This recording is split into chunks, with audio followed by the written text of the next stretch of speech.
Unii pe internet au impresia că doar pe la noi era haos la succesiunea la tron. Ca și românii, nici otomanii nu aveau reguli clare, însă au găsit o soluție unică în istoria lumii. Una foarte crudă, însă politicește foarte pragmatică. Dar a funcționat, evitându-se astfel instabilitatea politică, ce o vedem în țările române. Iată cum.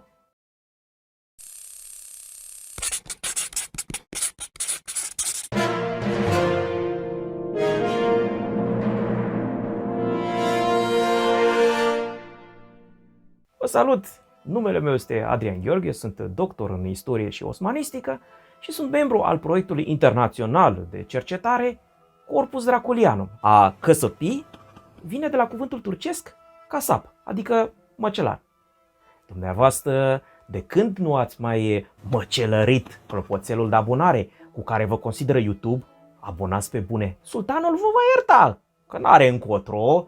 Dacă vă abonați doar de formă pentru a ajuta canalul să atingă 30.000 de abonați până la sfârșitul anului. Abonarea de formă sau nu este vitală dacă ne apreciați. Numai așa, mesajul nostru poate ajunge și la alții, iar noi, la inima sultanului algoritm.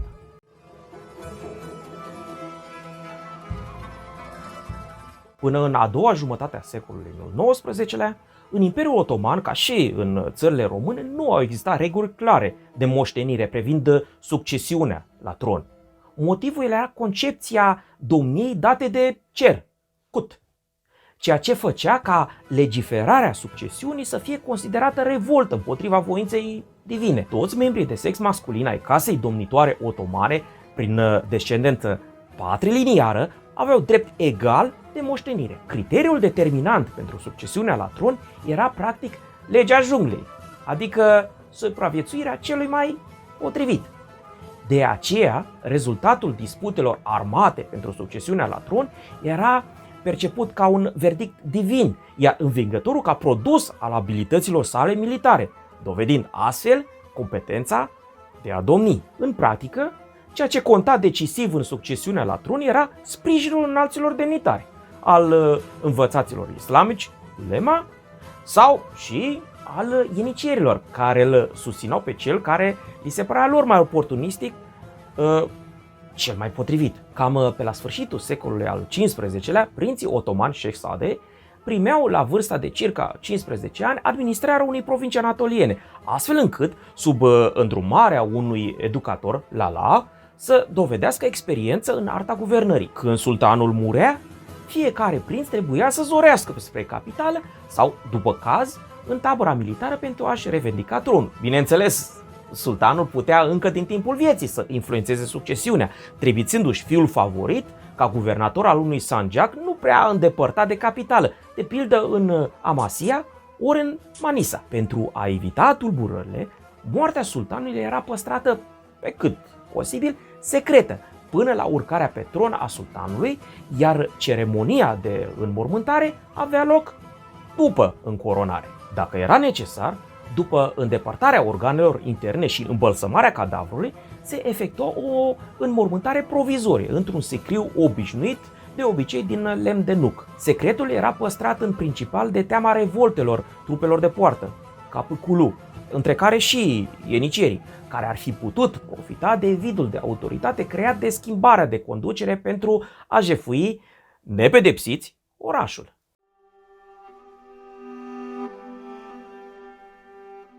Fratricidul, în turcă Kardeş Katlı sau Şehzade Katlı, uciderea prințului, a fost o celebră măsură preventivă practicată de otomani pentru ușurarea succesiunii la tron. Pe lângă evitarea războiilor, această măsură urmărea să prevină divizarea teritoriilor. În context otoman, termenul de fratricid cuprinde nu doar uciderea fratelui, ci și a oricare alte rude de sânge cu drept de moștenire. Dacă un prinț era executat, de obicei și fiii săi aveau aceeași soartă. Primele cazuri documentate de fratricid datează din timpul domniei lui Murad I, care în 1360 și-a executat doi frați răzvrătiți, iar în 1385 un fiu rebel pe nume Safci.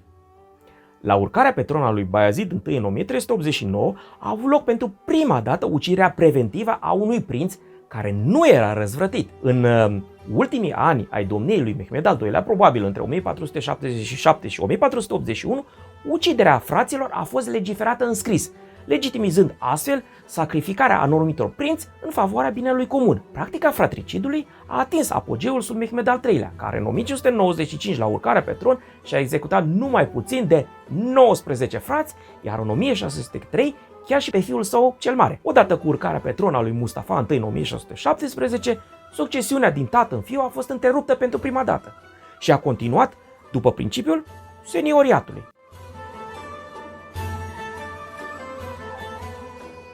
Conform tradiției turco-mogole, era interzisă vărsarea sângelui dinastic. De aceea, execuția membrilor familiei conducătoare se realiza de regulă prin strangularea cu coarda de la arc, chiriș sau cile, sau cu o curea unsă cu grăsime și prevăzută cu un laț, kemen. Ca o excepție, Murad al II-lea și-a spânzurat demonstrativ în public falsul unchi Mustafa. Copiii prinților născuți în închisoarea prinților, în special fiii, erau uciși imediat după naștere, prin nelegarea cordonului umbilical tăiat. Prinții executați erau adesea mormântați împreună cu tatăl lor, însă unii dintre ei și-au găsit locul de odihnă într-un mauzoleu separat.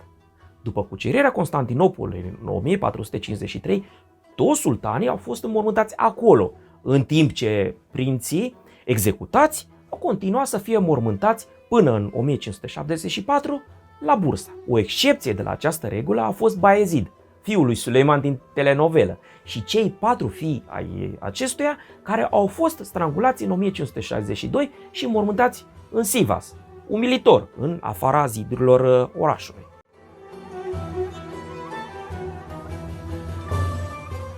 În cele ce urmează o să vă dau câteva exemple celebre și mai ales picante. Nu-l voi ocoli nici pe Soleimanul din telenovelă.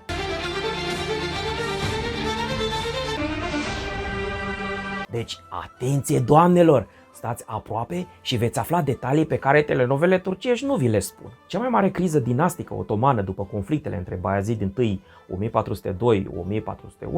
1402-1411 a izbunit odată cu luarea tronului de către Bayezid al II-lea. Se pare că numele ăsta nu prea era cu noroc. Moartea tatălui său, Mehmed Cuceritorul, în mai 1481 a fost ținută secret și trupul transportat în taină la Istanbul. Marele vizir Karamani Mehmed Pașa a trimis mesageri de urgență pentru a-i notifica pe cei doi fii. S-au și grăbit să anunțe că ești mort. La Amasia pe Bayezid și la Konya pe Gem.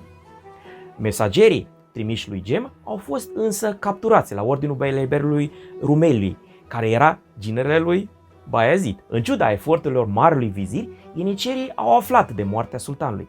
Furioși, s-au întors la Istanbul, au jefuit orașul și l-au ucis pe marele vizir în propria casă. 2 săptămâni mai târziu, Bayezid al II-lea urca pe tron, organiza ceremonia de mormântare pentru tatăl său, iar peste o lună, fratele său Gem era înfrânt pe câmpul de luptă. Anul următor, ordinul secret de strangulare a lui Gem era emis de Bayezid, însă nu a putut fi aplicat.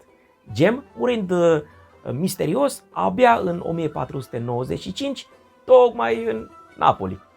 Dacă vă doriți un episod special despre acest celebru prinț renascentist otoman, scrieți-ne mai jos în comentarii. Trupul lui Gem a fost îmbălsămat, învelit în pânză cerată și pus într-un sicriu de plumb. Abia în 1499, după negocieri diplomatice îndelungate și vehicularea mai multor sume de bani, trupul a fost repatriat. Fiindcă ați așteptat cu atâta răbdare, haideți să vorbim despre mulțimea de fii și nepoți ai lui Suleiman Magnificul și despre cum intrigile, multele având-o în umbră pe Hürrem, i-a lichidat unul câte unul până pentru a face loc unuia dintre ei. Nu tocmai celui mai meritos, meritele neavând de-a face cu politica, alesul remarcându-se doar ca bețivan de elită. Păi ăștia n-au rezistență, mă! În 1590, Suleiman I a preluat puterea relativ fără probleme, deoarece nu existau prinți care să-i conteste tronul. Deja înainte de a urca pe tron, Suleiman I avea fii din cel puțin 2 concubine diferite, Murad, Mahmud și Mustafa. Primii 2 au murit de boli, precum variola, în 1521. În același an, Hürrem, Roxelana, l-a născut pe Mehmed, iar între 1523 și 1530 pe alți 4, Abdullah, mort copil, Selim, Bayezid și Cihangir. Mustafa, cel mai în vârstă dintre prinți, se bucura de îngrijirea specială a marelui vizir Ibrahim Pașa.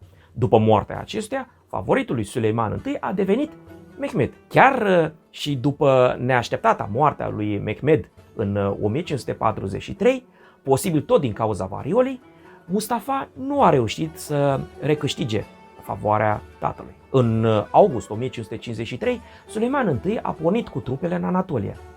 După ce prinții Bayezid și Selim au fost trimiși mai departe cu trupele în octombrie 1553, Mustafa a fost chemat în cortul imperial, unde a fost strangulat. Anul următor a urmat și fiul lui Mustafa, Mehmed, ca să fie treaba.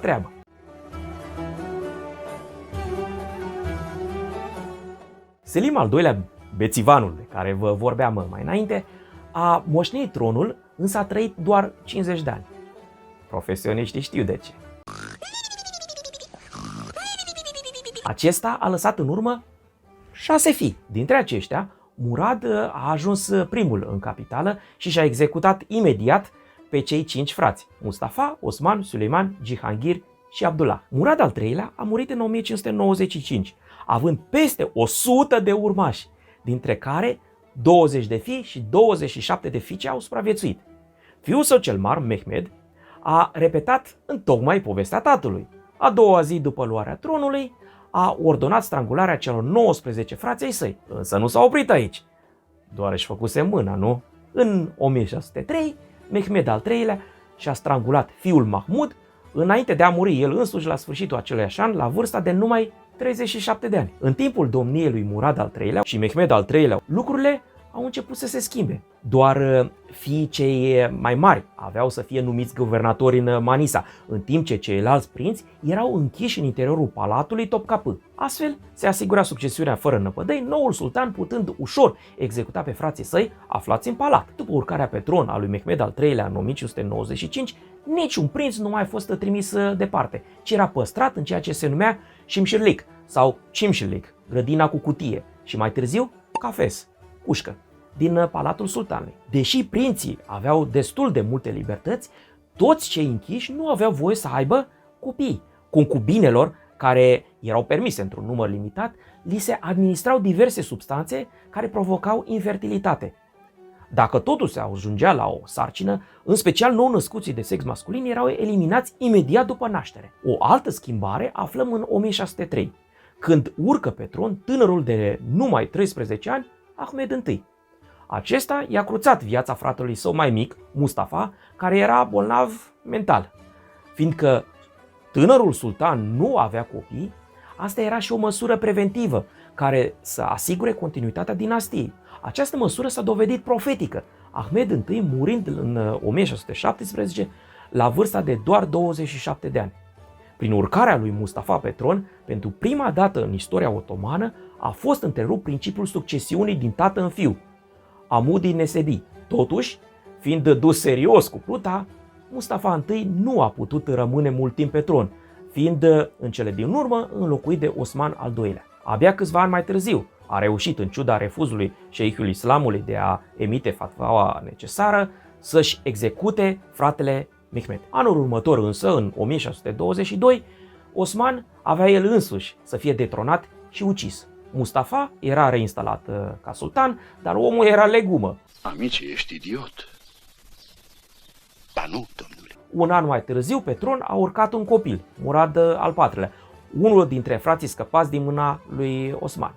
Ulterior însă, Murad i-a continuat opera cu mult mai mult succes. Abia în prima Constituție otomană, în 1876, a fost introdus principiul primogeniturii, adică fiul cel mare moștenea tronul de la tată. Dacă doriți să vă explicăm cum funcționa birocrația otomană sau alte subiecte de istorie otomană și nu numai, vă rog să ne scrieți în comentarii. Până atunci, eu dau iarăși mărire măriei sale Vlad, partenerul de cafteală din 1462 al lui Mehmed al II-lea Cuceritorul, care vă mulțumește pentru fidelitate și vă transmite pe mine umilul lui logofăt și Dumnezeu să vă veselească. Amin.